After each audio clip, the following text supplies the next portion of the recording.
then the impact on development is negative, because every time you have an improvement, it gets whacked out.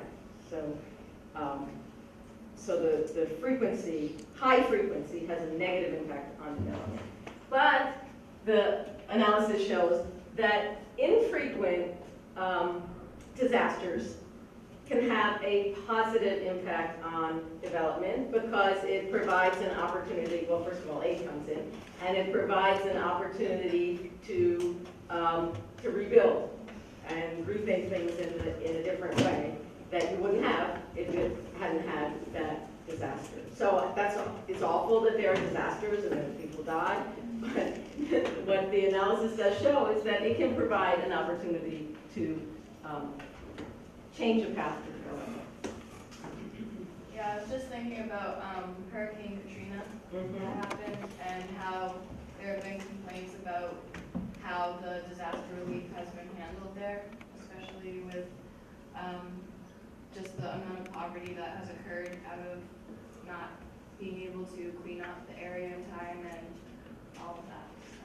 Yeah, and there's been some really sort of hopeful disaster management here. The typhoon, and the preparation for that was really, I mean, some people died, but not as many as you could imagine might have without that kind of disaster preparedness. So lots of good things happen. One day. Yeah, hi. As you were saying, I'm compiling both of the questions been asked so far. Vanishing of life is common on Earth. When I say common, we are under probably 6th or 7th last, huge mass extinction program or whatever. Under this cycle, I quite see whatever the disaster is happening, it has a space to occur, or it is quite probably natural, but only the rate of increase is quite rapid now. Okay. And in that sense, my question is, what do you see the terrestrial life or the life on other planets as the way we see in Interstellar movie, or is that is truly possible? And the second question I have is, at the level of global level, your research or the many people whoever is producing these summits, the we see Rio, all these summits, big summits, are stretching only for looking for the next few years, few hundreds of years? Or is it for looking for the complete Earth as a solution? Yeah. Okay. So, experts, can we live?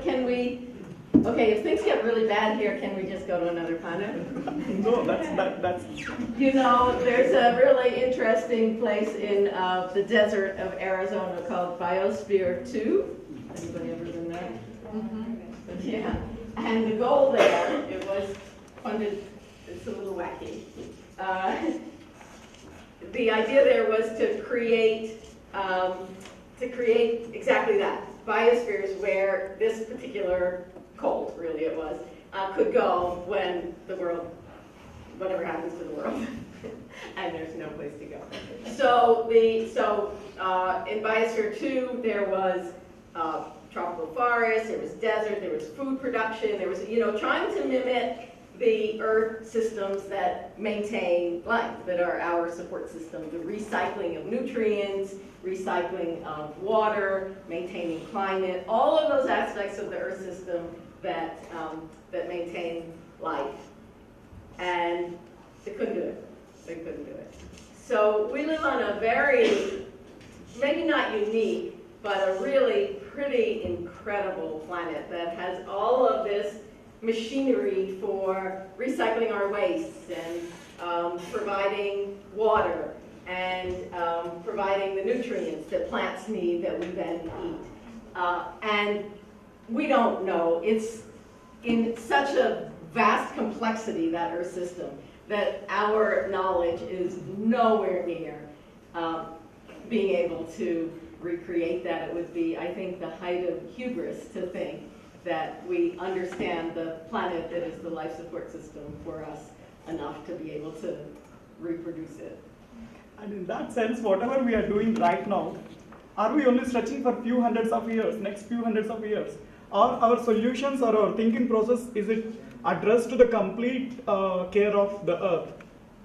Yeah, so there have been, if you're all familiar with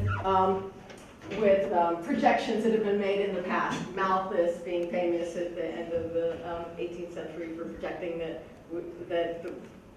there would be food shortages. Paul Ehrlich in the 1960s projecting that India was destined to famine. There's a quote in the book from him about, I forget the exact words, but it's basically that India is doomed. There's no way except that there's going to be a famine and millions and millions of people are going to die.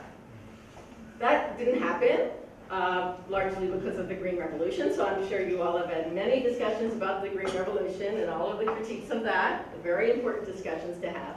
But that prophecy did not take place. Millions of people did not die, and today there are not the famines like there were before. So these prophecies, looking into the future, there are so many that people have made that have not turned out the way that that was projected. So we really don't know. We live in such a complex world, and everything we do is such an experiment that has unintended consequences that we can't even conceive of now. That we can't, I don't think we can really say, what's civilization going to be like in even 100 years, much less. We just have space for two quick questions, Ravi, and then you might your hand up, and then we'll come back when there's a round. Maybe just quick. Yeah, I just had a small thing, that from a decision maker's perspective, if you see this problem, that he's sitting on a decision with two paths to choose from. One path which is more sustainable but which will take a longer time, and the other path which is the need. Say for example, if you have a well-being issue which needs to be addressed as a top priority, and the time is a key essence. Do you see a conflict? When a person is on an interdisciplinary path and he has both the choices to make. So is there a conflict within him, and if at all so, how this conflict? You've hit exactly on the core, that there are conflicts and there are trade-offs. I mean, people need food today versus cutting down forests to produce more food. Exactly. Ultimately, it comes down to a value judgment, really, which is more important. And maybe, in many cases, it may be more important to produce food. In other cases, it may be, the trade-off may go in the other direction. But we can apply all science and analysis and evidence and numbers and graphs and all of these things. But at the end of the day, it really does come down to being a value judgment. So what I wanted to just infer was that the context of the decision at that instant when the decision maker makes probably is also a very key input. Yes. So what's to analyze, when you look back at a decision, that context was actually is also a very key input of analysis. Yeah, and the important part that we can provide, I mean, the scientist, being a scientist, is to provide the information that makes it possible to weigh those trade-offs and weigh the consequences of different decisions. Not to tell the decision maker you should do this or you should do that, but what's the consequence of those decisions? Because often decisions are made without real understanding of what the consequences might be, the longer term consequences might be.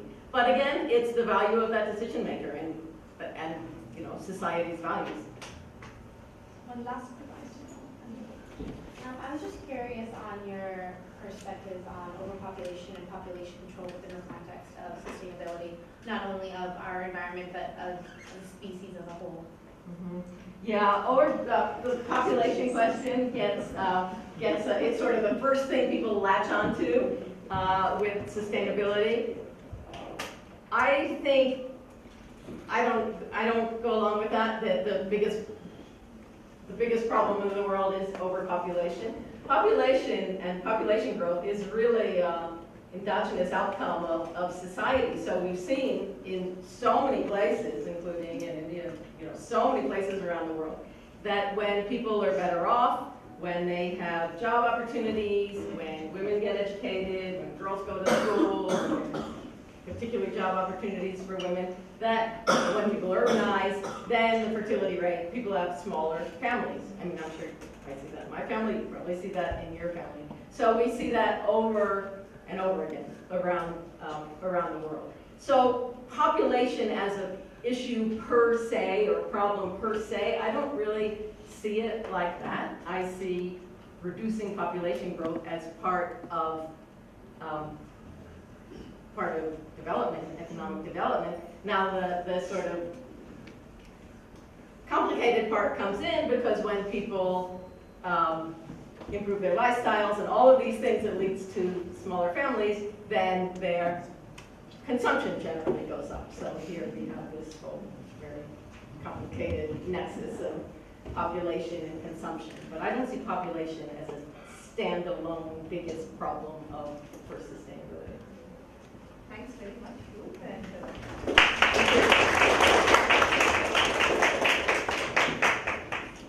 now I'm ready to invite the third of our speakers, Duncan. And we had 6 invited guests. One unfortunately couldn't make it from China because his visa didn't come through in time. But it was our great pleasure with the remaining 5 to do this Kafi or Chacha yesterday as a it's a very nice discussion today. So, Sally Duncan is from the Policy Analysis Lab, which she heads at Oregon State University. And as we were discussing at the workshop, I think many of us who come to this multi-tentacle beast or jellyfish called sustainability comes from a variety of diverse paths, and she has a very fascinating path. She grew up on a cattle farm in Australia.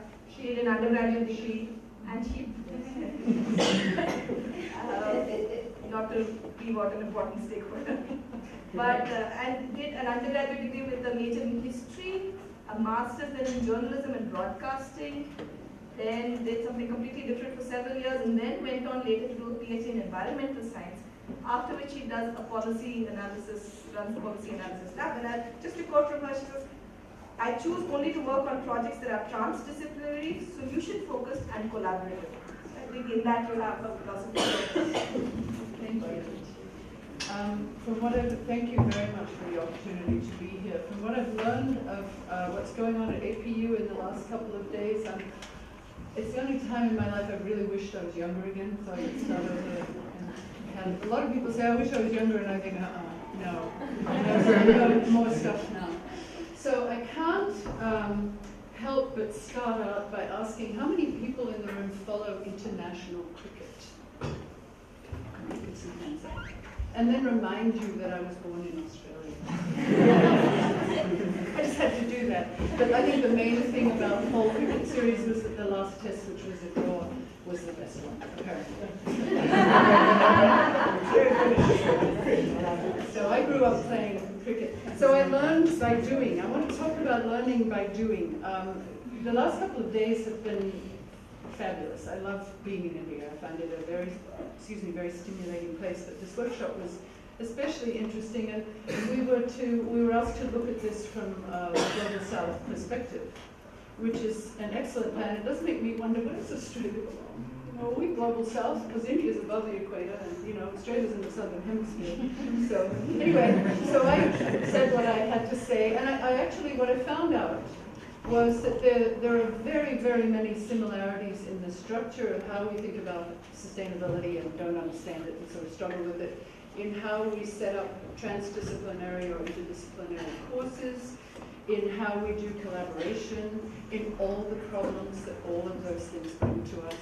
It's only, and this is a big only, at the level of content and context that obviously my work in Oregon, where I now live, and things that go on in India start to really diverge in a number of ways. There are still some thematic similarities, but what I want to talk about is sort of that higher level with some of the struggles that we've had in developing a transdisciplinary approach and working with students to give them this so-called case-based or experiential learning, and to follow through with what I believe absolutely is an enormously powerful way of learning, which is learning by doing, and learning by stumbling, and learning by making mistakes. And I want to talk about all of that. And I hope a couple of you, I'm going to ask some of you to be courageous enough to share some mistakes with us that you might have had. So first of all, though, I do want to just ask a couple of really annoying questions that I assembled a group of our students who came from, several from North America, but they were from India, they were from Vietnam, they were from Indonesia. And I gave them the title of our workshop, which was, I can remember it, Teaching Sustainability in Higher Education from the Global South Perspective, which is sort of a collection of words about this long. And I didn't tell them anything, and I just wanted them to talk about what their thoughts were. It was a very rich session. We had a couple of 2-hour-long meetings. And out of that, I'm going to only tell you a couple of things. We distilled some questions. I'm going to ask them rhetorically. I don't want answers from you right now, but I want you to sort of tuck them away, and we might loop back to them in the beginning. So is sustainability a discipline, a science, a goal, or a value? Can sustainability and capitalism coexist? That one seems obvious, but maybe not. Do you want to be capitalists? Can we show you how that story ends? Is sustainability really relevant to the very poorest people? And I'm not saying just in India, I'm talking about in Australia, in the United States, in any country in the world. How relevant is the concept of sustainability to the poorest people? Don't they live in a fairly sustainable way? You look at it in one way. So how do we deal with that? And should it be, in a university setting, should it be top down, bottom up, middle out, or all of those? So just, ponder those things. I wanted to toss them in because the students that I worked with were just really fun to talk to and ponder some of these questions with. I work mostly with master's students, and I think that's mostly what you folks in the room are. And what I run is a policy analysis lab, which is an experiential learning situation where we in the beginning, we came up with projects for them, worked with the community to define the projects, but now that we've been doing it for a few years, and it's not very old, it's only 2.5 years, more people are starting to hear that they can get students at the university to work for free. And so we're getting projects coming in. In fact, enough projects that I'm saying to my supervisor, I need some help. I need more people to be able to manage all of this because I don't want to say no to any of these great opportunities for students. So let's think about learning by doing. Is there anyone in the room who cannot ride a bicycle? Some of us are probably better and worse at it. But think about how you learned how to ride a bicycle. Did you study the theory of bicycle riding? Did you investigate the competing ideas of the philosophy of the front wheel versus the back wheel? I grew up riding a pre-World War II bike which weighed about 2 tons, and I was this tall, and it was a men's bike. It had belonged to my father, so I sat on the crossbar. On a really good day, I had a Hessian bag over the crossbar, and I couldn't really reach the pedals. So you learn a lot in that situation. And on one of the 2 bikes that I've just described, they were both the same. There were no brakes. So you really learn a lot. So that's my extremely crude preference for learning by doing versus learning by theory, of course. There was one, we seek universal truths, allegedly, in a university. There was one that I never got, which is when you've got your sister or your little brother whom you really hate, so it's best if it's him on your bike, and you're trying to knock him off. We had a lot of time on our hands, and we're way out in the sticks. Trying to knock him off. If you run your front wheel into his back wheel, who falls off? Not only occasionally, but every time. I don't know the physics of that, but I never learned it because I was so determined that I was going to knock them off. So anyway, that's a universal truth that I didn't pick up, so it's kind of counter to my point. But it feeds a little bit into what I want to talk about, mistakes.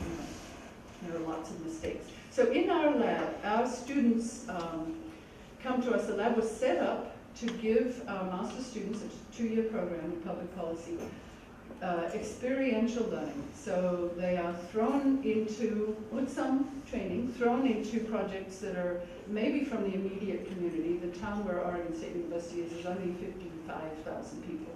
So, it fits in a small corner of Bangalore.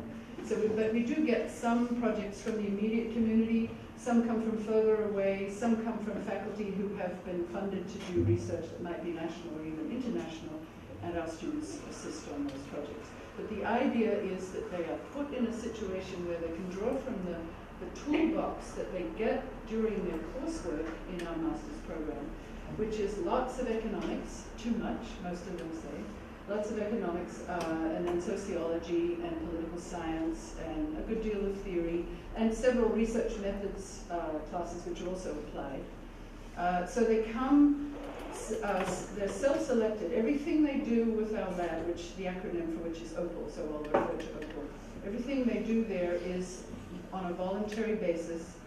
They can get credit for it, but almost no one is there in order to get credit. They're there in order to have that experience, which is very important in their employability. And I understand that that's a similar thing here. You know, your ability to work in the field and in a practical situation is really important here. It's exactly the same in the United States. It's a really important piece of that. So they come in, and I have simply made it a requirement that everybody has to learn how to be a systems thinker on the job. If they're not doing that already, that's a bit unusual, but they have to think about the whole context of everything and how it all ties together.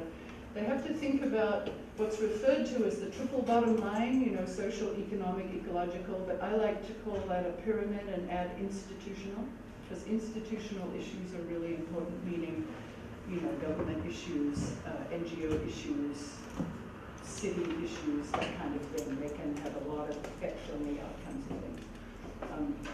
Can't quite see as well as I used to when I was playing cricket.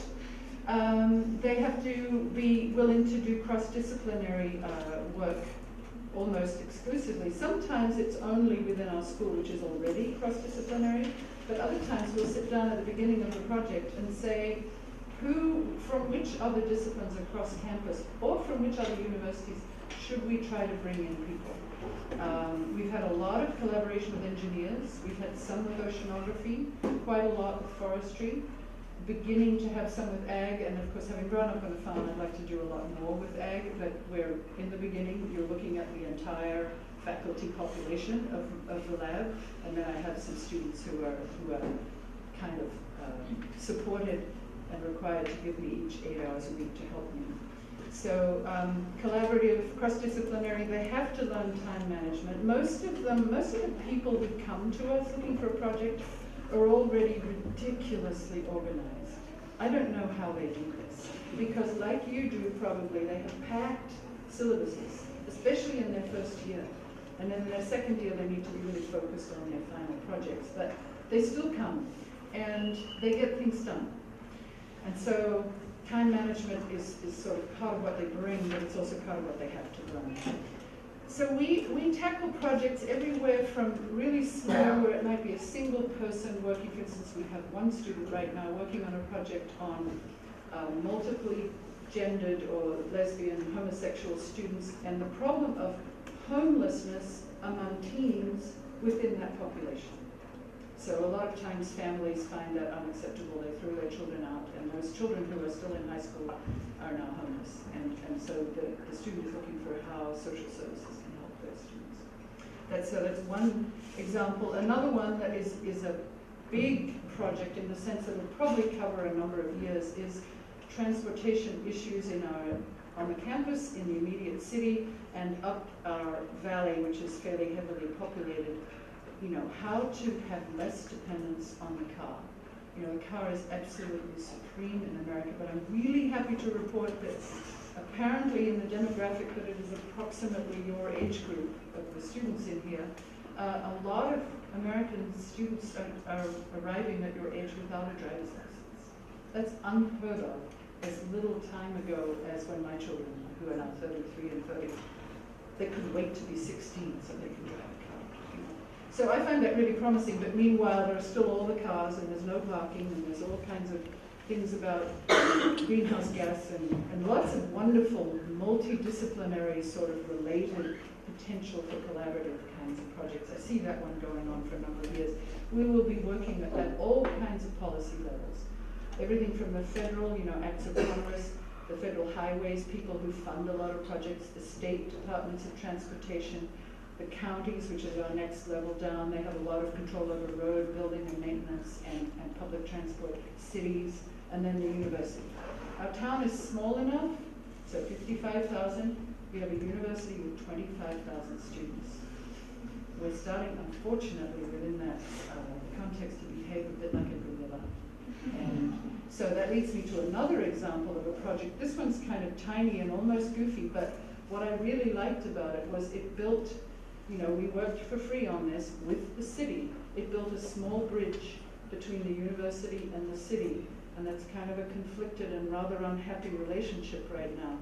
And it was something that we could hand back to the city to help them, and here's what it was. It was an app that showed them where the buses were in real time. So while lots of you may ride buses all the time, in Corvallis, our city, people haven't ridden buses very much. They're there and they're free, but people haven't been inclined because we live in a rainy climate.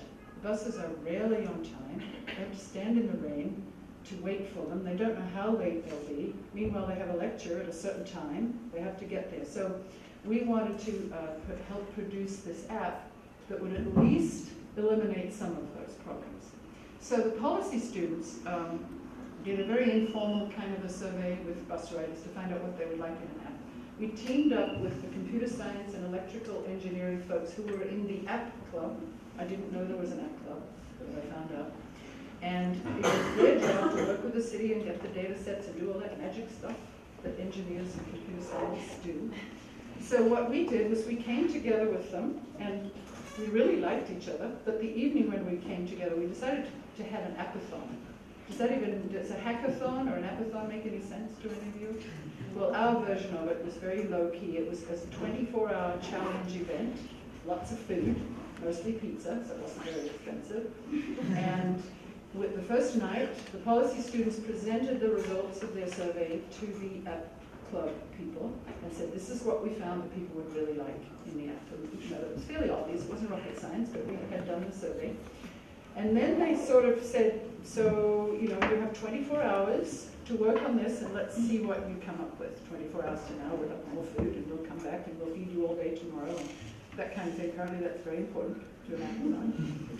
So what was really funny was the policy students who made that presentation then sat down, and I looked around the room, and all the app club, the engineer and computer science people, they were already like nearly doing this. And it was like the policy students had ceased to exist. And I said to the guys, I think we're done. I think we're done here.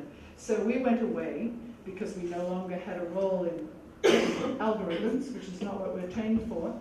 And we came back 24 hours later, and to my surprise, I expected, if people were given sort of this fairly simple problem to a computer scientist, aren't they going to come up all with the same result? Well, they formed 6 teams, and they had 5 very diverse results in terms of the actual application. So only 10 days after that, after they jumped through all the sort of bureaucratic hoops, 2 of those, one for Droid phones and one for iPhones, were up and running. And I have had more comments about that project than any other single project. People are using it all around town, and it's this funny little bridge that we've built. We work on other projects that are in their way much more important. We're working with a local utility, which is what we call the folks who provide electricity and power. In this case, it's electricity and water. In this case, it's a publicly owned one. They're trying to keep keep their river, which is their main source of water, as clean as possible without spending $3 billion on a water treatment plant. That's what it would cost them, and therefore it would cost all of their people that much in the rates. So they've asked the farmers who live along the river to adopt certain practices or continue certain practices to keep that river as clean as possible. We played a small role in sort of facilitating that. We did surveys of the landowners and surveys of the people in the city who use the power that the landowners, the water that the landowners help keep clean. We have an ongoing project with that same utility on electricity grids. They're looking at what their best placement of microgrids might be. Currently it's all centralized, comes from all over the state, some of it from the big grid that is national, and they're trying to look at ways with alternative power to change that whole scenario. So we have a really diverse set of projects. The most important thing I like to think students learn in an OPAL project is how to ask really good questions. Not necessarily annoying ones like I asked at the beginning, but how to ask really good questions and how to learn from mistakes. Now, I've had a time signal. I threatened to ask some folks about the mistakes that they've run into in the field. Is there anyone who's willing to offer up a story, and I don't want to put anyone on the spot, anyone who's done field work and who has had a really rather ghastly experience.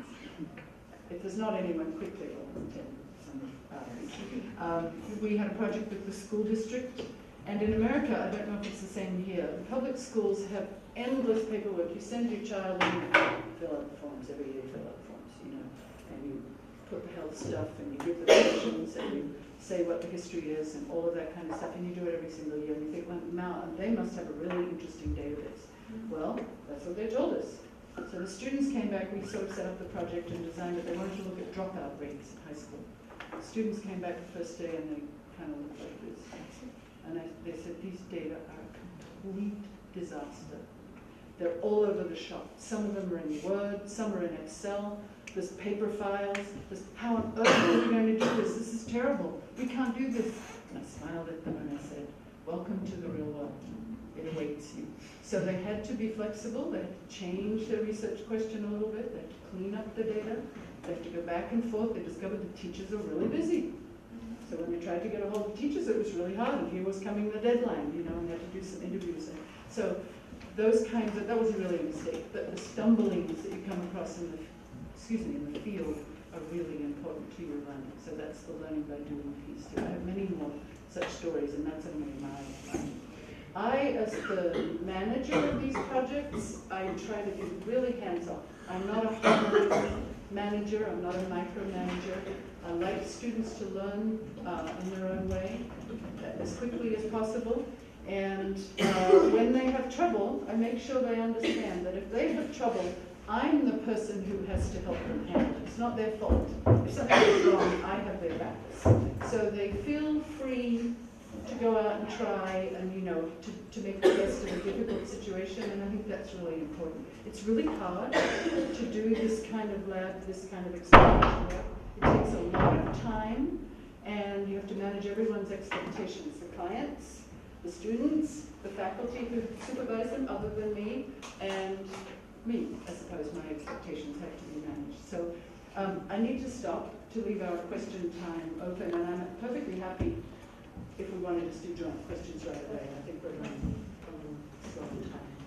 I know so my question is, I mean, it can be addressed by any of you or all of you.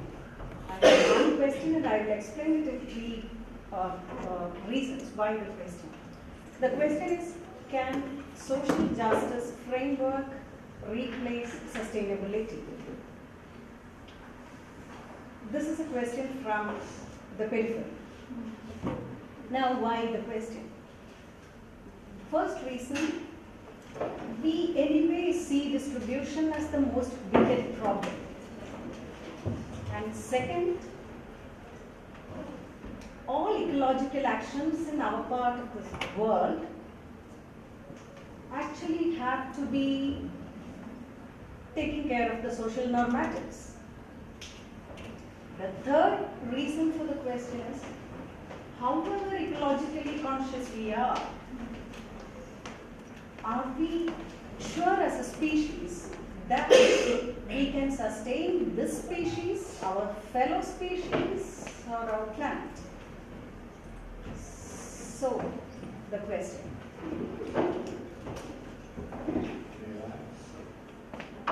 Perhaps I'm the most perfect here. No, I don't think so. Social justice, in my view, is an important ingredient, a necessary condition to have scalability. Not sufficient. And so, social justice is a short one, but not necessarily will last, unless you take lots of cares about many other things which are not in the agenda, in the immediate agenda for social justice. For instance, caring about future generations. But if you say social justice now and ever, perhaps. So I would say I prefer sustainability, including social and many other conditions or principles.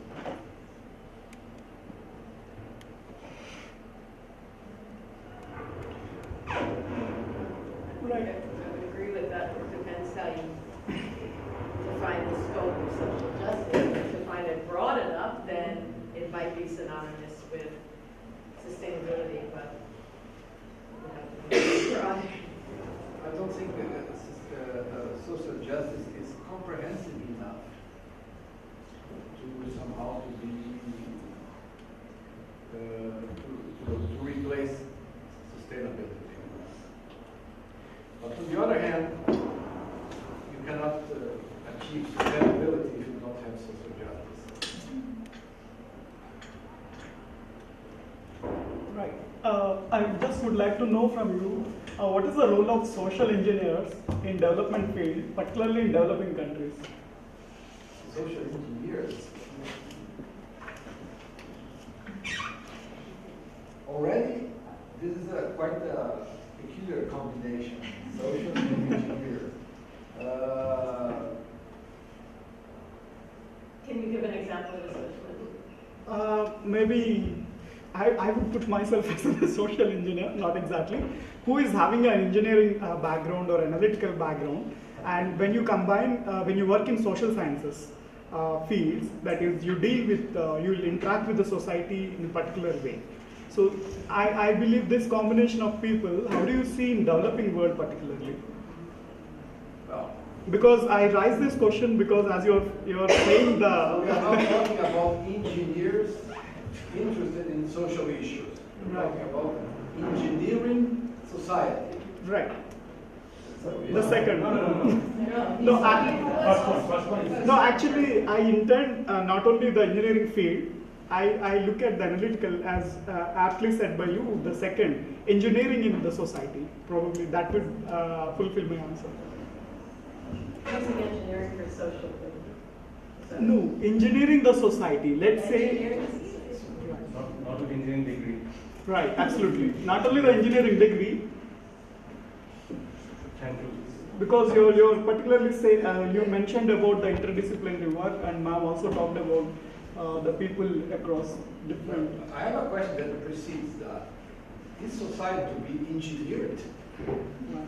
Something to be somehow shaped as you do in some engineering process. I would prefer that social science deal with society, even if some engineer can be interested in social issues. But otherwise, there's room for some very risky procedures, such as population control, establishing some regulations just to accomplish with some engineering targets which are not necessarily socially fair. Have prejudice, but that's the way I see it.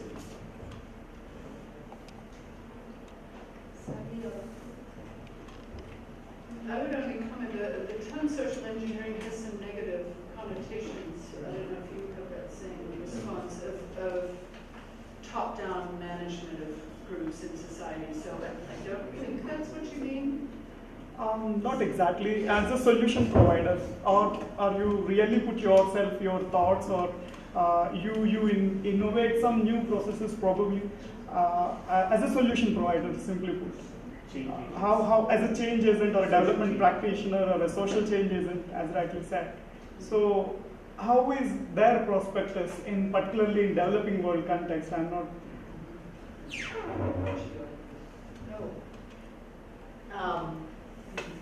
I think in the context that you're describing, enormous. I mean, that's how change happens, by individuals having impacts at whatever scale, at a local scale, at a national scale, at an international scale, whatever scale you're working. We can only do things as individuals, and I've come across some incredible people who do amazing work that probably most people will never hear of, but they're making an enormous difference in their communities. And that can happen in the developing world as well, yeah. In communities that need to benefit from social change, these kinds of things happen too. Perhaps you could agree with me if I propose you to replace the word social engineering by socially sound technologies. Okay, that's also. Yes. Do you agree with me? Yes, yes. Yeah. That's it. Yeah. We have these three words on the board, that's welfare, warfare, and we had the three words before on the board, that's welfare, warfare, and warfare, which is now taking place. If you look at that deeply, all these were initially started by few people. The warfare, for welfare, for that matter, or religion, or whatever. It all started by few people. It spread across and created a revolution. I mean, for example, the last few centuries, the industrial revolution, the agricultural revolution, or information technology revolution. All this happened in few places. Like for example, even in the room like this, so-called people, think tank, all these people, and it spread across. And most of the times it has resulted in a catastrophe. So, having done so many things, we have evidence for this. Is it really worth to do? If we say we just coming here doing good, and we're still experimenting. We don't know whether it's going to be certain in sustainability or anything for that matter. We do not know whether it's going to give us a positive result or not. Is it really worth to do that shot?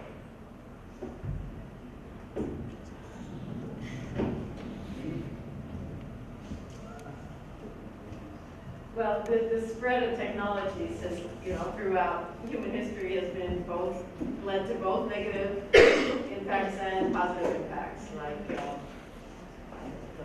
color harness came from China and spread throughout the world and made fields more productive. I mean, there are many examples of the spreads of technologies in the last, the last couple of 100 years. We've had some really pretty powerful technologies that are leading to some negative consequences, but in the same way, solutions can spread as well. So the spread of technologies or the spread of ideas is not in and of itself negative. It's just whatever context that's happening in it will lead to solutions in all directions. I don't know if that answers your question.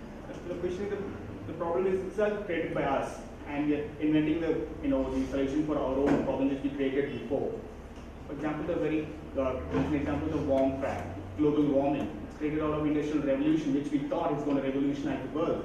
It did, and the finding solution we're trying to undo what are the things that we did before. So what we're doing now, are you sure that it's going to undo it or it's going to create another monster?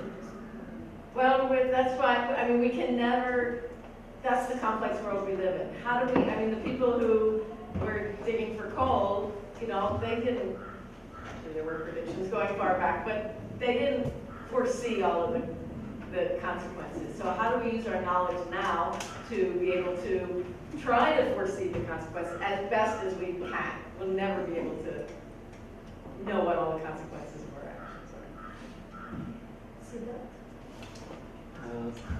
I just have one question. Is success sustainable?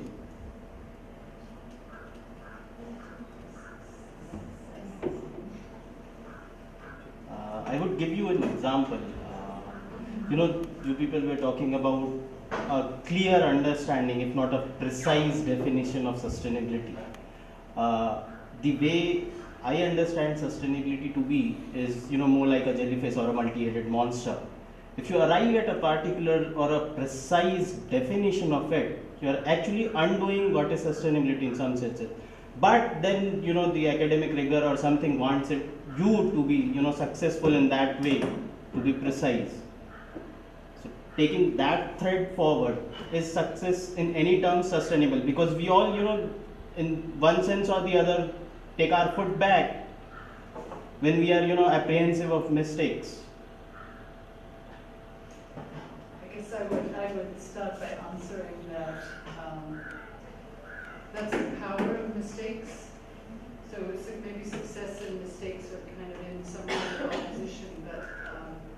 think I would try to rephrase your question around, should we hope that mistakes are sustainable learning centers or some nonsense like that? But I think what we do from now on, because of the urgency, the pressure of the rapidity of change right now, and some of it very bad change, we owe it to ourselves to just simply keep trying, not in a completely random way, but we can't deliberate too long. We have to trust ourselves to make mistakes and learn from them quickly and adjust and adapt. That's my personal feeling. And I think some of that comes from age too. You look back and you think, wow, there's less time really when you think in the lifetime. So. Perhaps I could add something to your question and even moving back to the previous question. As if success is sustainable, it depends on the success. But sometimes, and success shouldn't be evaluated just as if it was something in a single moment. You have to check the whole process. Sometimes we have a great invention, and in the moment this invention is available, we say, well, okay, we achieved a great invention, but sometimes later, a few years later, it goes wrong. As a matter of fact, it was not a success. I'll mention just one very radical invention, which was the atomic bomb. Was many people, the moment it was, atomic bomb is a peculiar invention, because it's an invention that we wish not to use something that's produced, not to be used, hopefully, but it was used. And it interrupted a very bloody war. The matter is that war finished, and the invention, the device, was perfection, was improved along the time, and it's still there. So it was a success. Now we look at that as a failure. Why? Because we didn't have in mind by then, by that time, we didn't have in mind a very important issue, not for those, only for those who deal with sustainable development, with everybody in academia, which is the precautionary principle. If precautionary principle were something considered by scientists by the time, perhaps they wouldn't have invented the atomic bomb. Yeah, I have a question that been vexing me for a while, and I thought I'd just throw it out. They're taking on such deep questions from it. About global geoengineering, it comes from the previous question. He was saying we have created a problem, and these problems are gigantic in its scope and implications. So now I know there are some folks who are therefore planning counter solutions at that scale. So the question is, it seems like we've created a problem. Now we can't just say the earth take care of it, or the poor take care of it. We who have created the problem then have a responsibility to respond. So it almost seems like it's an ethical response to go down that way, but I know the humongous negative implications of these geoengineering projects, unknown. It's sort of like he said, industrial revolution was solving a problem, green revolution. So now there are serious attempts in areas where they're trying to actually put mirrors in the sky and fertilize the ocean with iron and I don't know, do whatever. So you can see I'm afraid of those things, but then I see that we've created climate change. So then why not respond? So I don't know. I think we already are geoengineering the planet. Then the question comes, do we apply more geoengineering to try to undo what we've already engineered? Personally, I think you're right. I mean, we've created the problem, so what do we do to solve it? So I don't have a problem against geoengineering the way it's currently, like the mirrors and all that. In principle, it's just do we really know enough to know what the consequences are? And we don't. So, you know, we've been on this path of geoengineering